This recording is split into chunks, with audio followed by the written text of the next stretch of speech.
మాత్రం ఇట్లా జరగకూడదు. మున్సిపల్ ఎన్నికలు డైరెక్ట్ గా మున్సిపల్ చైర్మన్, డైరెక్ట్ గా మున్సిపల్ కార్పొరేషన్ మేయర్ పెట్టి ఒక 5,000 ఓట్లకు 10,000 ఓట్లకు ఒక కౌన్సిలర్ ఉంటే చాలు. ఇంతమంది కౌన్సిలర్లు అవసరం లేదు.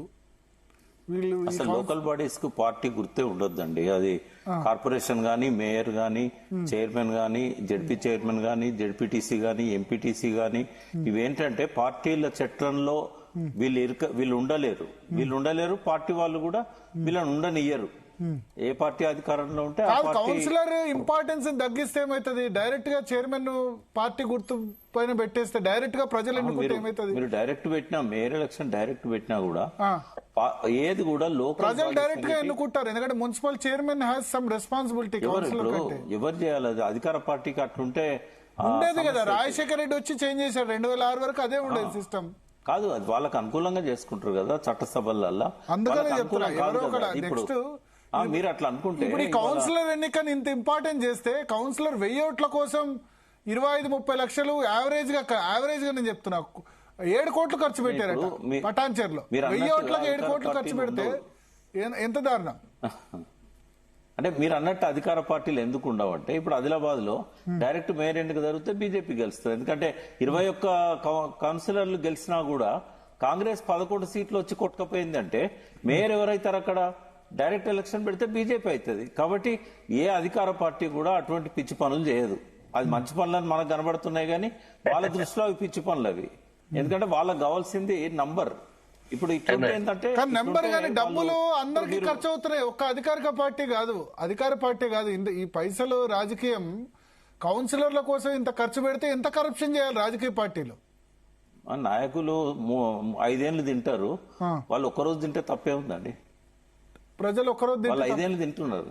వాళ్ళు 5 ఏళ్ళు తింటున్నారు. కానీ నాయకులు ఎందుకు? నాయకులు ఏమంటారు? మేము ప్రజలకు డబ్బు ఖర్చు పెడుతున్నాం కాబట్టి ఇది ఎట్లా వసూలు చేసుకోవాలని సంపాదిస్తున్నాం అంటున్నారు. ఇప్పుడు కొత్త ట్రెండ్ ఏం స్టార్ట్ అయిందంటే, ఇక్కడ ఎవరి మీద ఎవరికి నమ్మకాలు లేవు. వాడు తింటాడు, వీడు తింటాడు, మనం తిందాం. ఇది ఒకటే స్లోగన్ ఇప్పుడు ఎలక్షన్లలో. అంత తినుడు తప్పితే ఇంకేముండదు. ఇప్పుడు నెక్స్ట్ ఇంతకు ముందు కుల సంఘాలకు ఇవ్వడం దీనికి ఉండదు, కానీ ఓటుకు ఇంత అని డైరెక్ట్ గా ఇవ్వడం వల్ల కోట్లాది పబ్లిక్ కదా. మార్పు కదా ఇది. మార్పును మనం గుర్తించాలి. మార్పును మనం మార్చలేము. మార్పును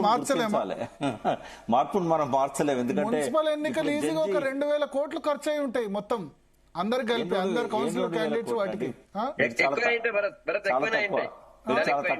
తక్కువ మరి చూసారు ఎంత 5,000 కోట్లు అయి ఉంటాయా? అయి ఉండొచ్చు. ఎందుకంటే నాకు తెలిసి కొన్ని ఊర్లలో 5,000 కూడా ఓటుకి ఇచ్చారు. కొన్ని టౌన్స్ లలో, మున్సిపాలిటీలలో 5,000 ఇచ్చి మళ్ళీ 100 పైప్స్ ఇచ్చారు. ఒక్కొక్క ఓటుకు ఒక్కొక్క 100 పైప్ బాటిల్ 5,000 రూపాయలు. అంటే 3 పార్టీలలో కలిపి 10,000 అని ఇచ్చుంటారు. అందరు 5,000 ఇవ్వకపోయినా 10,000 ఒక్కొక్క ఓటుకు వచ్చి ఉంటాయి. జరుగుతుంది. దీన్ని ఆపలేం మనం. కానీ ఇప్పుడు మీరు అన్నారు కదా పార్టీల చేతిలో కౌన్సిలర్ లేరు. ఇప్పుడు వాళ్ళు చాలా మంది టిఆర్ఎస్ లో ఉన్న వాళ్ళు ఇవాళ బీజేపీకో లేకుంటే కాంగ్రెస్ కో పోవడానికి కారణం ఏంటంటే 2-3 రోజుల ముందు వస్తే వాళ్ళకి టికెట్ ఇచ్చారు. అక్కడ వాళ్ళకి టికెట్ ఇవ్వకపోతే ఇందులోకి వచ్చి టికెట్ తీసుకున్నారు. ఈ టికెట్ తీసుకున్న వాళ్ళు గెలిచిన గెడిపోతారు, అటైపోతారు కదా. సంస్థాగతంగా ఏ పార్టీ గట్టిగా లేదు. అందరూ కూడా ఆయారాం గయారాంల కల్చర్ నే పాటిస్తున్నారు. కనీసం బీజేపీకి సిద్ధాంతం ఉండేది. వాళ్ళ బీజేపీ కూడా ఎవరు వస్తే వాళ్ళని చేర్చుకుంటా ఉంది. డైల్యూట్ అయిపోయింది వాళ్ళది కూడా. నిర్మాణం అనేది డైల్యూట్ అయిపోయింది. సిద్ధాంతాన్ని కూడా కొంత డైల్యూట్ చేసుకుంటాను.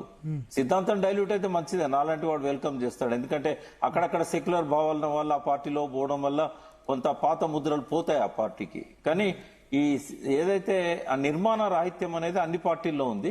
ఎవరు అధికారంలోకి వస్తే వాళ్లకు అనుకూలంగా కింద ఉన్న ప్రజాప్రతినిధులు గాని, నాయకులు గాని, కార్యకర్తలు గాని వ్యవహరిస్తా ఉన్నారు. ఒకసారి మొన్న లాస్ట్ మున్సిపాలిటీలో సిట్టింగ్ అన్ని కూడా దాదాపుగా ఎక్కడన్నా 1-2 తప్ప అన్ని కూడా బీఆర్ఎస్ఏ కదా. ఇంతలోనే అంత మార్పు ఎందుకు? నేను అదే చెప్పాను. ఎంత ఇప్పుడు వార్డు మెంబర్ నుంచి ఎంపీ వరకు, ముఖ్యమంత్రి వరకు, మంత్రుల వరకు అందరు బీఆర్ఎస్ అవ్వడమే వాళ్ళకి మైనస్ అయింది. ఎవరి మీద వ్యతిరేకత చూపించాలి? వార్డు మెంబర్ బీఆర్ఎస్ఏ, మున్సిపల్ చైర్మన్ బీఆర్ఎస్ఏ, సర్పంచ్ బీఆర్ఎస్ఏ, ఎంపీటీసీ బీఆర్ఎస్ఏ, జెడ్పీటీసీ బీఆర్ఎస్ఏ. అందుకని బీఆర్ఎస్ కి వ్యతిరేకంగా ఓటేశారు. కొంత అన్న ఫ్లెక్సిబుల్ అక్కడ ఇక్కడ మిక్స్డ్ ఉన్న వేరే విధంగా ఉండదు. ఆ వ్యతిరేకత మొత్తం అందరు బీఆర్ఎస్ కాబట్టి బీఆర్ఎస్ పోయిన ఎలక్షన్ లో ఓడగొట్టారు. ఏదన్నా బీఆర్ఎస్ కొంత మెరుగైంది ఈ ఎలక్షన్ లో. గతంతో పోల్చినప్పుడు పార్లమెంట్ ఎలక్షన్ల నాటి స్థితి చూస్తే చాలా దారుణంగా ఉండే. 15% కూడా లేదు. ఇవాళన్నా 28-29% పోయింది. చాలా దిక్కుల డి అంటే డి అని చెప్పి అయితే సంగప్ప గారు సంతోషపడుతున్నారు కానీ బీజేపీది ఈ ఎలక్షన్లలో ఒక్క నిమిషం పార్టీ పర్ఫార్మెన్స్ గురించి వెళ్ళబోయే ముందు బాల్క సుమన్ గారు జాయిన్ అయ్యారు. ఇవాళ 11 మున్సిపాలిటీలు మళ్ళీ వాయిదా పడ్డాయి. కేతన్పల్లి మున్సిపాలిటీ కూడా ఒకటి. కేతన్పల్లి క్లియర్ మెజారిటీ ఉంది. కాంగ్రెస్ బీఆర్ఎస్ సిపిఐకి క్లియర్ మెజారిటీ ఉంది. అయినా ఎందుకు వాయిదా పడదు మాట్లాడదాం. బాల్క సుమన్ గారు జాయిన్ అవుతున్నారు. సుమన్ గారు భరత్ గారు నమస్తే. ఏమైంది ఇవాళ, ఎందుకు వాయిదా పడింది? అంటే మాకు 22 స్థానాలకు గాను కేతన్పల్లి మున్సిపాలిటీలో 14 స్థానాలు మాకున్నాయి. 10 బీఆర్ఎస్, 4 సిపిఐ. మాకు క్లియర్ మెజారిటీ ఉన్నప్పటికీ అక్కడ మంత్రి వివేక్ గారు చైర్పర్సన్, వైస్ చైర్పర్సన్ వాళ్ళకు రాదు అనేటటువంటి ఆలోచనతోని వందలాది మంది వాళ్ళ పార్టీ కార్యకర్తల్ని, కొంతమంది గూండాలని, రౌడీ షీటర్లను దించి మున్సిపల్ ఆఫీస్ దగ్గర ఒక 200-300 మందిని పెట్టి డీసీసీ అధ్యక్షుడితో సహా వాళ్ళందరినీ మున్సిపల్ ఆఫీస్ లోపల చుట్టుపక్కల ఉంచి మా అభ్యర్థులను ఎత్తుకెళ్లాలనేటటువంటి కుట్ర చేసిండు. సో మేము మా అభ్యర్థులను తీసుకొని పోలీసులకు చెప్పిన తర్వాతనే మేము బయలుదేరితే పోలీసులు ఫస్ట్ 5 వెహికల్స్ మేము అలో చేస్తామన్నారు. తీసుకొని మేము బయలుదేరిన తర్వాత ఫస్ట్ ఆర్ఓబి మేము ఎక్కేటప్పుడు ఒక అరగంట ఆపిండ్రు. మేము అక్కడ ధర్నా చేసినాం, నిరసన తెలిపినాం, పై అధికారులకు మాట్లాడినాం. మళ్ళీ అలో చేసి ఆర్ఓబి దిగిన తర్వాత మళ్ళీ ఒక దగ్గర ఇంకొక అరగంట ఆపి 12:30 వరకు మమ్మల్ని మున్సిపల్ ఆఫీస్ దగ్గరికి పోనీయకుండా చేసి ఇవాళ ఎన్నిక వాయిదా వేసిరు. ఓటమి భయంతో ఇవాళ మంత్రి వివేక్ గారు ఈ రకంగా దుర్మార్గంగా చేస్తా ఉన్నాడు వ్యవహారం. ఇది చాలా దారుణం. ఇవాళ చెన్నూరు మున్సిపాలిటీ మా దగ్గరనే, మా నియోజకవర్గంలో 11 కాంగ్రెస్ కు వచ్చినాయి, 4 బీఆర్ఎస్ కు వచ్చినాయి, 2 బీజేపీకి వచ్చినాయి, 1 ఇండిపెండెంట్. అక్కడ మేమేం డిస్టర్బ్ చేస్తలేం వాళ్ళని. కానీ ఇక్కడ 22 వార్డులు ఉన్న కేతన్పల్లి మున్సిపాలిటీలో కేవలం 7 స్థానాలు గెలిచింది కాంగ్రెస్ పార్టీ. అయినా కూడా మంత్రి వివేక్ గారు ఎట్టి పరిస్థితుల్లో సిపిఐ మీతోనే ఉందా? ఎందుకంటే వాళ్ళు కొత్తగూడెంలో లేదు, సిపిఐ మాతోనే ఉంది, మాతోనే ఉన్నారు వాళ్ళు. ఇవాళ ఉదయం ప్రెస్ కాన్ఫరెన్స్ మేము 14 మంది అభ్యర్థులతో కలిసి ఏఐటీసీ రాష్ట్ర అధ్యక్షులు సీతారామయ్య గారు, నేను, కలవేని శంకర్ గారు, సిపిఐ రాష్ట్ర కార్యదర్శి వర్గ సభ్యులు మా ఇంటి దగ్గర జాయింట్ ప్రెస్ కాన్ఫరెన్స్ పెట్టి 14 మంది అభ్యర్థులను చూపించినాం మేము మీడియాకి. అందరం కలిసే బయలుదేరినాం. నా కారులోనే కూర్చున్నారు సీతారామయ్య గారు. అందరం కలిసే బయలుదేరినాం. అయినప్పటికీ కూడా కేవలం బీఆర్ఎస్ చైర్పర్సన్ కావద్దు, ఎట్లనే చేసి ప్రలోభాలకు గురి చేసైనా, భయపెట్టైనా ఏదో రకంగా ఈ మున్సిపాలిటీలో కాంగ్రెస్ పార్టీ రావాలి, వీళ్ళు రావద్దు అనేటటువంటి కుట్ర చేస్తూ ఇవాళ ప్రజలు ఇచ్చినటువంటి తీర్పును తుంగలదొక్కుతా ఉన్నాడు. ప్రజాస్వామ్యాన్ని హత్య చేస్తా ఉన్నాడు మంత్రి వివేక్ గారు. ఇవాళ పోలీసులు మొత్తం వాళ్ళకి తొత్తులుగా మారిపోయినారు. కాకి డ్రెస్ వేసుకున్న పోలీసులు కాంగ్రెస్ కార్యకర్తల కంటే ఘోరంగా ఇవాళ మంత్రి వివేక్ కు ఊడిగం చేస్తా ఉన్నారు చెన్నూరు నియోజకవర్గంలో. చాలా దురదృష్టం భరత్ గారు. నేను 10 ఏళ్లు ఇక్కడ ఎంపీ ఉన్నా. ఆదిలాబాద్ లోనే ఎక్కువ వాయిదా పడ్డాయి. కాగజ్ నగర్ లో, తర్వాత ఖానాపూర్ లో సేమ్. ఎక్కడైనా బీఆర్ఎస్ కు చైర్మన్, వైస్ చైర్మన్ స్థానాలు రావద్దనే కుట్ర తప్ప నేనేమంటున్నా, మీరు ప్రజల మద్దతు, ప్రజల తీర్పు, ప్రజల ప్రేమ ఓట్ల రూపంలో మీరు పొందలేక గెలిచినటువంటి అభ్యర్థులను వేరే పార్టీల వాళ్ళని తీసుకొని భయపెట్టో, ప్రలోభ పెట్టో చైర్మన్, వైస్ చైర్మన్ కావడం వల్ల వీళ్ళు సాధించేది ఏంటో మాకు అర్థమైతలే. 10 ఏళ్లు నేను ఎంపీగా, ఎమ్మెల్యేగా, విప్గా ఈ ఏరియాలో ఉన్నా. మేము ఎన్నడూ అట్లా చేయలేదు. జబర్దస్తి పోలీస్ రాజ్యం, గుండా రాజ్యం మేము చేయలే.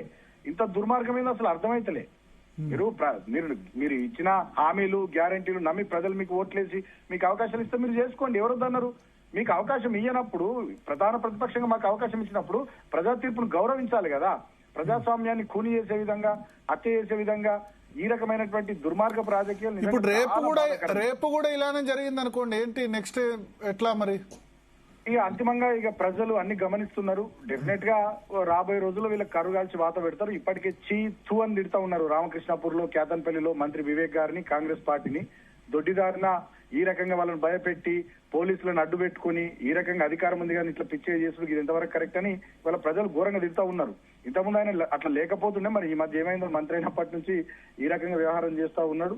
డెఫినెట్ గా ప్రజలు అసహించుకుంటా ఉన్నారు. ఇప్పటికైనా వాళ్ళు మారాలే. కాంగ్రెస్ ప్రభుత్వం కేవలం కేతన్పల్లి కాదు, రాష్ట్ర వ్యాప్తంగా కూడా ఇటువంటి